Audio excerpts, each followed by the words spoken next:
ক্যালেন্ডারে দোল আসতে এখনো কয়েকদিন বাকি থাকলেও কলকাতার বাতাসে ইতিমধ্যেই বসন্তের ছোঁয়া। প্রতি বছরের মতো এবারও জাঁকজমকপূর্ণ বসন্ত উৎসবের আয়োজন করেছে বিশিষ্ট ওড়িশি নৃত্যশিল্পী ডোনা গঙ্গোপাধ্যায়ের সংস্থা দীক্ষা মঞ্জুরি। তালে জালে বনো তালে লাগলো যে দোল।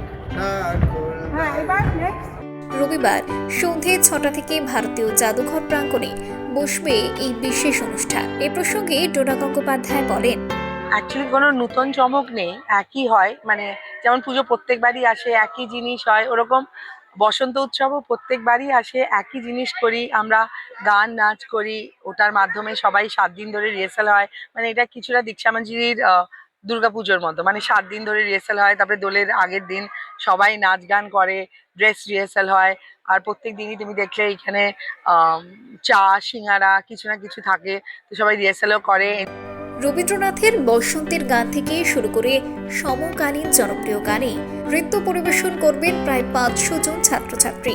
শান্তিনিকেতনের বসন্ত উৎসবের আবহ ফিরিয়ে আনতে গান পরিবেশন করবেন দক্ষিণায়ন যুগের শিল্পীরা। নাচ গান আর সংস্কৃতির আবিরে রঙিন হয়ে উঠবে কলকাতার সন্ধ্যা।